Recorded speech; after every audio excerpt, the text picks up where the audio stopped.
بالکل ایسی جگہ پہ جو بے آب ہو گیا. گیا جہاں ایک پانی کا قطرہ کیا ایک پتا بھی وہاں نہیں کچھ تھا, اور نہیں. آج بھی مکہ میں کچھ نہیں اگتا. کچھ نہیں آپ کو ہوتا. پتا ہے کالے جی ہاں، پہاڑ ہیں وہاں بالکل پر کالے کچھ نہیں پہاڑ. اگتا, لیکن دنیا کی ہر نعمت ابھی بھی وہاں اللہ تعالیٰ. اویلیبل ہوتی ہے, جی اللہ ہاں. کا کرم ہے. ہاں. تو مکہ کے اس میدان میں وہ اپنی بیوی کو چھوڑ کر چلے گئے. جو جی. بیوی نے صرف اتنا پوچھا کہ ہمیں کس کے حوالے, آپ نے فرمایا اللہ کے حوالے چھوڑ کے جا رہا ہے, کیونکہ اس کا حکم ہے. اس کا حکم ہے. تو وہ جو آپ نے جس واقعے کا ذکر فرمایا اس میں اسماعیل علیہ السلام جو ہے وہ اس وقت نومولود تھے. جی. وہ بہت چھوٹے تھے, اور جب وہ انہیں پانی کی پیاس لگی تو وہ رونے لگے. ہاں. تو ماں جو ہے وہ پانی کی تلاش میں اور کسی مدد کی تلاش میں دو چھوٹے چھوٹے پہاڑ صفا اور مروہ کے درمیان بھاگ کر گئیں کہ صفا پہ چڑھ کے دیکھوں کوئی نظر آ جائے, پھر وہاں سے بھاگ کر مروہ کی طرف آئیں کہ وہاں سے کوئی نظر آ جائے, ہاں. پانی مل جائے یا کوئی قافلہ آتا جاتا جہاں سے بچہ نہیں نظر آتا تھا وہاں سے اچھا, تیز جب دوڑ گئی. درمیان میں رکتی تھی ہاں. تو جب بچہ نظر آنا بند ہو جاتا تھا تو وہاں تیز تیز بھاگتی تیز تھی. دوڑ گئی. تو یہ جو دو ہیں واقعات ہیں ان کو ہم کوشش. حج میں اور عمرہ میں فالو کرتے ہیں. ہاں. اسے صحیح کہتے ہیں. صحیح. صفا اور مروہ کے درمیان وہ صحیح اتنی لازمی ہے کہ اس کے بغیر آپ کا عمرہ اور حج ہو ہی نہیں سکتا. اور وہ جو تیز بھاگنا ہے وہ ایکچولی حضرت جو ہے وہ بی بی ہاجرہ کی اس سنت پر ہم عمل کرتے ہیں. جی ہاں. جو وہ اللہ کے حکم, یعنی ماں بیٹوں کی دونوں کی اس کمال. محبت. ہاں. اور یہ ایک ماں کا ہو گیا اور بیٹے کا. جی. اب جو ابراہیم خلیل اللہ کا بیٹا اسماعیل ذبیح اللہ ہے, آپ اس کے دیکھیں کہ جب وہ بڑے ہوئے ہیں تھوڑے سے, جی ہاں. تو ابراہیم علیہ السلام نے لگاتار کئی رات خواب دیکھا کہ اپنے بیٹے کو ذبح کر رہے ہیں. انہوں نے جانوروں کی قربانی دی لیکن وہ خواب آتا رہا. تب انہوں نے کہا کہ اللہ کی مشیت یہ ہے کہ شاید میں اپنے بیٹے کو ذبح کروں. بیٹے کو لے کر جاتے ہیں تو اسے بتاتے ہیں, تو بیٹا کہتا ہے کہ اللہ کا حکم ہے آپ کیجئے, میں آپ کے ساتھ ہوں, آپ مجھے ثابت قدم لوگوں میں فرمائیں. یعنی قرآن میں یہ آیت ہے کہ آپ مجھے ثابت قدم میں پائیں گے. بلکہ اپنے والد سے کہنے لگے کہ اپنی آنکھوں میں پٹی باندھ دیجیے تاکہ آپ کے دل میں بیٹے کی محبت اور مجھے سر کے بل لٹائیے تاکہ میرا چہرہ آپ کو نظر نہ آئے, مجھے آپ کا چہرہ نظر نہ آئے. باقی کا واقعہ لوگوں کو پتا ہے کہ آپ نے انہیں جو ہے جب ذبح کیا تو اللہ تعالیٰ نے ایک مینڈا بھیج دیا. اللہ کو تو یہ واقعہ ایکچولی ہمیں یہ سکھاتا ہے کہ اللہ کی رضا میں راضی اور اس کے حکم پر سوال نہیں کرنا, کیونکہ وہ جو حکمت ہے جو وہ جانتا ہے وہ ہم نہیں جانتے. یعنی جو مصلحت اس کے امر ربی میں ہے وہ ہم نہیں جانتے. بہترین بات. تو اس حوالے سے کیونکہ آپ نے سوال پوچھا تھا تو میں اپنے ناظرین و سامعین کو اس عید پر یہی پیغام دینا چاہتا ہوں کہ ہمیں یہ جو قربانی ہم جانوروں کی کر رہے ہیں, چاہے آپ بکرا ذبح کر رہے ہیں, آپ گائے ذبح کر رہے ہیں, بیل کر رہے ہیں, اونٹ کر رہے ہیں, یہ ہم اس جانور کی قربانی سے اللہ کو کچھ نہیں دے رہے, کیونکہ آپ کا گوشت اور خون اللہ تک نہیں پہنچتا, آپ کا پہنچتا ہے تقویٰ. جی ہاں. یہ جانور جس سے آپ اتنی محبت کر رہے ہیں کہ اپنے ہاتھ سے اسے کھلا رہے ہیں اور پھر اسے اپنے ہاتھ سے ذبح کر رہے ہیں, تو اپنی خواہشات کو اور اپنی عزیز ترین چیز کو صرف اللہ کے حکم پر, کہ جو حضرت ابراہیم علیہ السلام نے اپنے بیٹی کو ذبح کرنے کیا, کیونکہ وہ ان کا سب سے عزیز ترین بیٹا تھا جو اتنی منت اور دعاؤں کے بعد پیدا ہوا تھا. آپ کے دو ہی بیٹے تھے, حضرت اسحاق علیہ السلام اور ایک حضرت اسماعیل علیہ السلام. اور ہماری جو امت ہے وہ حضور صلی اللہ علیہ وسلم کا جو جد امجد ہے وہ حضرت ابراہیم اور اسماعیل ہی ہیں. تو یہ جو واقعہ ہے یہ اب ہماری عمرے اور حج کا ایک حصہ بھی ہے. اور جو لوگ حج میں نہیں ہیں, کیونکہ ہم لوگ تو یہاں ہیں, جو لوگ حج پر ہیں وہ حج کے اختتام پر قربانی کرتے ہیں, یاد وہی ہے, صحیح کرتے ہیں, یاد وہی ہے. ہم یہاں ہیں تو ہم قربانی کرتے ہیں تاکہ ہم اس میں شریک ہو سکیں. اب یہ جو عید الاضحیٰ ہے یہ ہمیں کیا پیغام دیتا ہے؟ یہ ہمیں پیغام دیتا ہے صبر, تحمل اور اس کے ساتھ ساتھ برداشت, اور اس کے ساتھ ساتھ اللہ کی رضا میں راضی ہونا, اس کے حکم کو ماننا, جو اس نے کہہ دیا اس پر سوال نہ کرنا. ایسا ہے تو ایسا ہے, ہمیں کرنا ہے سو کرنا ہے. تو میں آپ کے توسط سے اور اس کیمرے کے توسط سے اور اس مائک کے توسط سے اپنے تمام مسلمان بہن بھائیوں کو جو پوری دنیا میں جہاں بھی مجھے سن رہے ہیں, میں یہ پیغام دینا چاہوں گا کہ یہ وقت, یہ موقع, یہ دن ہمیں صبر اور تحمل کا درس دیتا ہے. ہمیں اس کا صبر کرنا چاہیے. ہم یہ نہ کریں کہ ابھی ہم جب سڑکوں پر نکلیں عید کی نماز پڑھ کر اور جب ہم اپنے پیاروں سے ملنے کے لیے جائیں تو ہم مادر پدر آزاد ہوں, ہم ٹریفک میں ایک دوسرے کا احساس نہ کریں اور پھر ہم دوسروں کے لیے تکلیف کا باعث بنیں, کیونکہ ایک غلط گاڑی کا کھڑا ہونا, ایک غلط گاڑی کا غلط جگہ پر پارک ہو جانا ہزاروں لوگوں کو تکلیف کا باعث بنتا ہے, کیونکہ ٹریفک جام ہو جاتا ہے. تو یہ دن ہمیں صرف تفریح فراہم نہیں کرتے, یہ دن ہمیں صرف اپنے پیاروں سے ملنا فراہم نہیں کرتے, بلکہ اس کے ساتھ ساتھ ہمیں صبر کرنے کا سبق بھی دیتے. یعنی ہمیں ہر حال میں اس کے رضا میں راضی رہنا ہے, اور دوم یہ کہ ہمیں اپنے صبر و استقلال کے ساتھ زندگی کو بسر کرنا ہے. ایک یہ میسیج تو بڑا اچھا عمدہ ہمارا جاتا ہی ہے, لیکن ہمارے ہاں جو ہم نے اپنی زندگی میں اس وقت جو جشن کی سی کیفیت پیدا کر لی ہے یا جو ہم نے مزاج بنا لیا ہے کہ معاشرے میں، یعنی جو ابھی جو جانوروں کی جو خریداری ہوتی ہے، اس جو سلسلہ شروع ہوا اس میں بھی بے قاعدگیاں دیکھنے میں آئیں، بہت کچھ ہوا. تو میں یہ سمجھتا ہوں کہ آپ نے عائشہ آپ بتائیے کہ آپ نے یہ دیکھتے ہیں کہ یہ پہلے جو جانوروں کو ہمیشہ گھروں میں ایک بڑے طریقے سے باندھا جاتا تھا، اب وہ گلیاں اور چوراہے سارے گھیرے میں لے لیتے ہیں اور ان کو لے کے دوڑاتے ہیں، پھر اکثر وہ جانور آزاد ہو جاتے ہیں. کچھ تھوڑے سے مسائل ہم اس عید کے حوالے سے ہیں تو ہم وہ بھی ڈسکس کر لیں. اب نذیر صاحب کی بھی رائے لیں، آپ کی بھی لیں، تو تھوڑا سا ہمارے سامعین اور ناظرین جاننا چاہیں. جی ہاں. پہلے تو سب کو السلام علیکم اور میری طرف سے بہت بہت عید مبارک. آپ نے بالکل صحیح فرمایا سر. ہم لوگ بچپن سے بہت چیزوں میں چینج آتا دیکھ رہے ہیں. جی ہاں. اور اب وہ چینج اس طرح کا ہے کہ پہلے جانوروں کو بہت محبت سے بہت پیار سے رکھا جاتا تھا.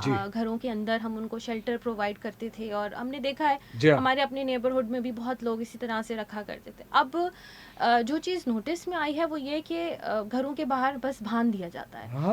ان کی رسیاں اتنی ٹائٹ کر کے باندھی جاتی ہیں کہ ان کی گردنیں دب رہی ہوتی ہیں, پھنسی ہوتی ہیں. سب سے امپورٹنٹ چیز تو جب آتی ہے جب قربانی کر کے سب اپنے گھروں کے باہر اس کے بعد دروازے بند کر لیتے ہیں. جو روڈ کا ہم حال کر جاتے ہیں, جو گندگی کا ہم حال کر جاتے ہیں, اس سے بیماریاں پھیلتی ہیں. یعنی معاشرت میں ہماری بڑی فرق ہے. بالکل بالکل بالکل. اب وہ یہ کہتے ہیں کہ یہ تو ذمہ داری گورنمنٹ کی ہے کہ وہ صفائی خود کرے, لیکن ہمارا جو اتنا بڑا شہر اور چھوٹی سی ایک بلدیہ, تو تھوڑی سی ایک ہمارے اندر بھی رسپانسبلٹی ہونی چاہیے کہ ہم اپنے ارد گرد کی صفائی, یہ تو ہمیں اللہ نے بھی کہا ہے کہ اپنے ارد گرد کی صفائی, اپنے جو آپ جہاں رہتے ہیں اپنے گھر کی صفائی کرنا ضروری ہے. تو ایسا بالکل نہ کریں کہ آپ اپنے گھر کے باہر اگر آپ نے قربانی کی ہے تو اس سڑک کو بھی صاف کریں. ہاں, آج جو کیفیت ہے, آج چاروں طرف اس وقت جانور ذبح ہو رہے ہیں, تو اس وقت میں سمجھتا ہوں کہ ہمیں بڑا احتیاط سے کام لینا ہے. ایگزیکٹلی. اور بہت یعنی صفائی ستھرائی, کیونکہ جرمز بعد میں پھیلیں گے, بیماریاں ہوں گی, بیماریاں ہوتی ہیں. اور پھر اچھا, صفائی کا سلسلہ بھی بڑا عجیب و غریب ہوتا ہے. بالکل بالکل. بچوں کو بھی سکھائیں کہ جیسے اکثر ہم دیکھتے ہیں بچوں کو شوق ہوتا ہے, بکرے چرا رہے ہیں اپنی گایوں کو لے کے, تو بچوں کو بھی سکھائیں کہ ایک طریقہ ہونا چاہیے کہ آپ اس کی رسی سے پراپر اس کو پکڑ کے لے کے چلیں, اس کو کان سے نہ کھینچیں, ان کی سنگوں سے ان کو نہ کھینچیں, ان کو اسی طرح ٹریٹ کریں جیسے آپ ایک نارمل انسان کو. اور دوسری یہ آپ کی عزیز چیز ہے جس کو آپ قربان کر رہے ہیں, تو اس کو عزیز بنائیے. بالکل. تو یہ چیز پوچھنا کہ آپ نے کتنے کی لی, اور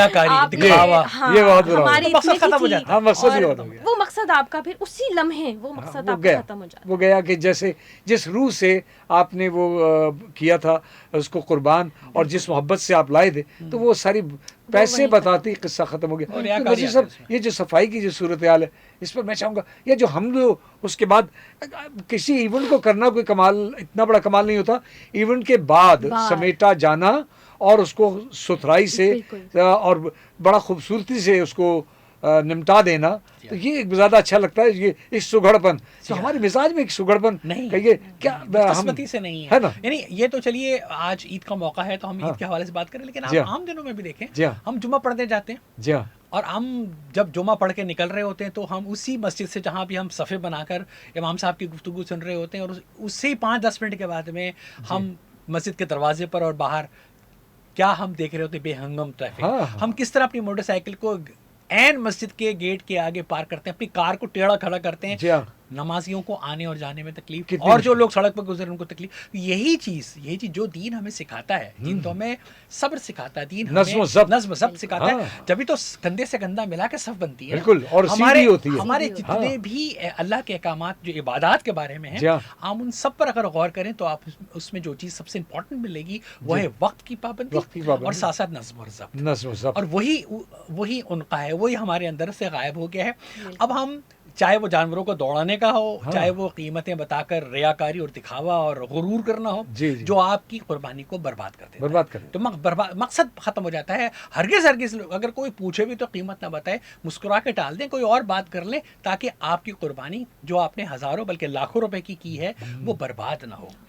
اب آ جاتا ہے اس کے ساتھ دو پہلو اور بھی ہیں. ایک پہلو ہے اس کے ساتھ صفائی کا پہلو, کہ آپ نے جو بھی اس کی آلائشیں ہیں وہ اپنے گھر سے نکال کے کہ اپنا گھر تو صاف کر لیا, دھلوا لیا اپنے کے ساتھ, وہ بلوا لو ملازم کو ملازمہ کو, اور گھر دھلوا لو اور پائپ لگا کے اور پورا اس کا جو پانی ہے وہ گلی میں بھر دو, کیچڑ بن جائے, اور جو اب نمازی ظہر اور عصر کے لیے نکلنے والے ہیں انہیں تکلیف ہو, انہیں مشکل ہو. اب آپ نے وہ جو آلائش پھینکی ہے, اب ٹھیک ہے یہ ذمہ داری حکومت کی ضرور ہے کہ وہ صفائی کرے, لیکن پھیلانے والے تو ہم ہی ہیں نا. اب اگر میں فرض کر لیں کہ رہتا ہوں نارتھ اعظم آباد میں, تو جتنے نارتھ اعظم آباد کے لوگ ہیں انہیں کی ہی آلائشیں ہیں نا یہاں پر. اس کو ڈیفینس سے یا کلفٹن سے آ کے تو کسی نے نہیں پھینکا تو آپ ہی نے ہے. تو ایک تو یہ کہ آپ اس کو پھینکے ایسی جگہ پر کہ جہاں پر کہ وہ گاڑی آ کر آسانی سے اسے لے جائے. اپنے گھر کی آپ نے صفائی کر لی, تو آپ کی جو گلی ہے, آپ کا محلہ ہے, آپ کی دہلیز ہے, وہ بھی تو آپ کے گھر کا ایک حصہ ہے. اچھا, ایک اور پہلو اس میں بہت امپورٹنٹ ہے, وہ میرے آقا حضور اکرم صلی اللہ علیہ وسلم خاتم النبیین رحمۃ للعالمین نے بڑا خوبصورت ارشاد فرمایا کہ پڑوسیوں کے حقوق میں یہ حق بھی شامل ہے کہ اگر اپنے گھر میں آپ کوئی چیز کھائیں, کوئی پھل کھائیں, تو اس کے چھلکے دروازے پر نہ پھینکیں. کہ پڑوسی کا بچہ اگر وہ اسے نہیں خرید سکتا پڑوسی, تو اس کا بچہ اسے دیکھ کر اس کے دل میں یہ خیال پیدا نہ ہو کہ ہم یہ پھل نہیں کھا سکتے. یہ دیکھیے, یہ میرا دین ہے. میرا دین مجھے یہ سکھاتا ہے کہ میں اپنے گھر کے اندر کوئی ایسا کام نہ کروں کہ پڑوسی کو تکلیف پہنچے. چاہے وہ کوئی تقریب ہو تو میں اسے شور مچاؤں, میں باربیکیو چھت پہ کروں تو میں اتنا ادھم مچاؤں کہ میں جو اس کی اصل روح ہے دین کی وہ کہیں پیچھے رہ جائے اور ہم لاؤڈ اسپیکر پر گانے بجائیں, دھماڑ ڈالیں. ہمارا کوئی تہوار ہمیں اس قسم کی اجازت نہیں دیتا. ہمارے تمام تہوار بہت نظم اور ضبط اور بہت خوبصورت, اور ہر تہوار میں ہمارے ہاں عبادت کا پہلو ہوتا ہے. یعنی ہماری ہر تہوار عبادت سے شروع ہوتی ہے. عید الفطر کی نماز سے عید الفطر شروع ہوتی ہے, عید الاضحیٰ نماز سے شروع ہوتی ہے. ہمارا کوئی بھی پہلو ایسا نہیں ہے جس میں ہم ایک لمحے کے لیے بھی اللہ کی یاد سے غافل ہوں. تو جب ہم اپنے گھر میں قربانی کر رہے ہیں تو ہم ادھم مچا رہے ہیں, جب ہم باربیکیو کر رہے ہیں تو ہم ادھم مچا رہے ہیں, تو ہم پڑوسیوں کو تکلیف پہنچا رہے ہیں. آلائشیں ہم گلی میں پھینک رہے ہیں تو ہم پڑوسیوں کو تکلیف پہنچا رہے ہیں. اسی طرح سے گوشت بانٹنے کا جب وقت آتا ہے تو حیرت کی بات ہے کہ جس کے گھر میں قربانی ہوئی ہے اس نے ہمیں قربانی کا گوشت بھیجا, ہم اسی کے گھر بھیج رہے ہیں, ڈھیروں ایک دوسرے کے ساتھ ہم اسی سے دے رہے ہیں, اسی سے لے رہے ہیں جس کے گھر میں اصل قربانی کے گوشت کے حقدار ایکسچینج آف میٹ ہو رہا ہے, یعنی گوشت کا تبادلہ خیال کے بجائے تبادلہ گوشت. وہ جو مقصد تھا کہ ان لوگوں کو گوشت پہنچایا جائے جو سال بھر گوشت کھانے سے محروم رہتے ہیں, ان تک پہنچائیے, غریب رشتہ داروں تک. سب سے پہلے تو اپنے غریب رشتہ داروں کو پہنچائیے, سب سے پہلے تینوں حصے اس کے الگ کریں دیجیے. اور جو وہاں پر لوگ آس پاس میں ایسے ہر آبادی کے آس پاس ایسے لوگ آپ کو مل جائیں گے سفید پوش, آپ دروازہ کھٹکھٹا کر ان کے گھر میں آپ گوشت پہنچائیے. آپ یہ امید مت کیجیے کہ کوئی آپ کے گھر مانگنے کے لیے آئے گا. جو مانگنے کے لیے آتا ہے وہ تو پیشہ ور گداگر ہے. جو سفید پوش ہے وہ کبھی آپ کے ہاتھ نہیں پھیلاتا. تو گوشت بانٹتے وقت, گوشت دیتے وقت ان کو یاد رکھیے. اچھا, ان گوداگروں نے تو نیا سلسلہ شروع کر دیا, اس کو بیچنا شروع کر دیا, باربیکیو وہ آپ سے لیتے ہیں اور پھر وہ اسے بیچ دیتے ہیں. اچھا, ایک پہلو اور بھی ہے, وہ ہے ملنا ملانا. ہم انہی سے ملنا پسند کرتے ہیں جو ہمارے ہم رتبہ ہوتے ہیں. یہ عید کا موقع ہے سب کو اپنے ان غریب رشتہ داروں کو بھی گلے لگائیے جن سے کوئی نہیں ملتا. ان غریب لوگوں سے بھی جو آپ کے محلے میں رہتے ہیں سفید پوش, ان کے گھر گوشت بھی پہنچائیے, ان سے عید بھی ملیے. ہماری بدقسمتی یہ کہ ہم عیدگاہ میں بھی ان لوگوں سے نہیں ملنا پسند کرتے جو ہم سے تھوڑے سے مالی طور پر کم ہوتے ہیں. اب بلکہ تیز قدموں سے نکل جاتے ہیں, یہ کچھ مانگ نہ لے. یہ کچھ, یعنی ایک عجیب کیفیت ہے یہ کہ دلوں سے دل نہیں مل رہے. تو یہ بڑی, آج بھی ہمارے پروگرام میں آپ نے نوٹ کیا ہوگا کہ چونکہ ہماری ایجوکیشن کی فیلڈ کے لوگ ہیں, تعلیم کے شعبے سے ہیں, اتنے سینئر ہمارے جناب نذیر احمد صاحب ہیں. نذیر احمد شیخ صاحب کا بھی بڑا ایک لمبا عرصہ, ایک 44 سال کا ایجوکیشن کا ساتھ رہا ہے. اور اس وقت عائشہ تبسم ان کی صاحبزادی, وہ بھی اس وقت بیریہ یونیورسٹی میں بھی وہ باقاعدہ وہ پڑھا رہی ہیں, اور ان کا بھی تعلق جو ہے وہ ایجوکیشن کے شعبے سے ہے. تو یہاں آج ہم تین لوگ جو ہے ایک ہی شعبے کے ہم پیشہ لوگ ہیں, اور شعبہ ہمارا ایک ہی ہے. تو ہماری باتیں جو ہیں وہ زیادہ سیکھنے سکھانے کی ہیں, وہ باتیں جو ہمارے لیے مشعل راہ ہو سکتی ہیں. ہم نے اسی ہونے کے ناطے یہ ہمارا فرض ہے کہ ہم خوشیاں منائیے, ضرور منائیے, خوشیاں ضرور منائیے. خوشیاں منانے پر دین نے کوئی پابندی نہیں لگائی, لیکن دائرے میں رہ کر اس کا انداز ہے, اس کا ایک انداز ہوتا ہے. اور آپ کبھی باوقار انداز, اس کا جو ہے وقار کا پہلو دامن نہ چھوڑیے, اور ہر چیز کے نہ میانہ روی اختیار کیجیے, نہ محبت میں نہ نفرت میں. جو بھی آپ کسی کے ساتھ محبت کریں اس میں بھی میانہ روی رکھیں, کسی کے ساتھ میں کوئی اختلاف رائے ہو اس میں میانہ روی رکھیں, کیونکہ دین ہمیں یہی سکھاتا ہے. اور جب کسی سے ملنے کے لیے جاتے ہیں تو ایسا نہ ہو کہ جب ہم کسی سے مل رہے ہیں تو اس میں بھی ہم آپے سے باہر ہو جائیں, اور جب کسی کے ساتھ میں قطع تعلق ہی کریں تو اس سے ہم آپے سے باہر جائیں. اور ویسے قطع تعلق صلہ رحمی اس پر تو بہت زور دیا گیا ہے, خاص طور پر رشتہ داروں کے حقوق, رشتہ داروں کے ساتھ صلہ رحمی کا حکم دیا گیا باقاعدہ طور پر, اور اس کو چند بڑے گناہوں میں کہا گیا, اور اس سے آپ کی رزق کی برکت ختم ہو جاتی ہے جب آپ جو ہے قطع رحمی کرتے ہیں اپنے قریبی رشتہ داروں سے, محض اس وجہ سے کہ وہ میرے بیٹے کی شادی پہ نہیں آیا, اس نے مجھے یہ کہہ دیا, اس نے مجھے وہ کہہ دیا, ہم ان کے گھر گئے تو میں پانی کو نہ پوچھا. تو اس قسم کی جو ہم اپنے دلوں میں بغض اور کینہ پال لیتے ہیں یہ اس روح کو تباہ کر دیتا ہے. یعنی جو عبادت کی روح ہے, یعنی ایسی جو ہم عبادت اس وقت کر رہے ہیں, جو ہم اس وقت مشغول ہیں, اس کی روح کو متاثر کرتا ہے. تو میں چاہتا ہوں کہ وہ سوسائٹی کے حوالے سے بات, کہ وہ معاشرت, کیونکہ یہ پیغام ہمارا دین جو ہے ہمارا ٹوٹلی معاشرت, معیشت, عبادت اور یہ دیگر ہمارے مسائل جو ہوتے ہیں عبادات کے حوالے سے, وہ ان سب کا مجموعہ ایک دین ہے, نظام زندگی. تو اس نظام زندگی میں آتے ہوئے ایک جو مسئلہ ہے معاشرت کا, جو ہمارے یہاں ایک دوسرے کے ساتھ میل ملاپ ملاقات ہیں, میں چاہوں گا کہ عائشہ آپ اس پر, کیونکہ آپ کا تعلق انسانی نفسیات سے ہے اور مائنڈ سائنسز سے ہے, تو میں چاہوں گا وہ پیغام, بھائی آج بات ہو رہی ہے ساری اس پہلوؤں سے. ایک ہوتا ہے کہ صرف لوگ جو ہے نا وہ آپ کیا کھاتے ہیں اور آپ کیا پکاتے ہیں, تو وہ میرا پروگرام ہے عموماً ہو نہیں پاتا, اب کریں کہ عادت سے مجبور ہے. اس میں سے پہلو وہ نکال لیتے کہ جو کام کا پہلو ہو, جس سے کہ انسان کی معاشرت کے اوپر بہت اچھی طرح سے اثر انداز ہو.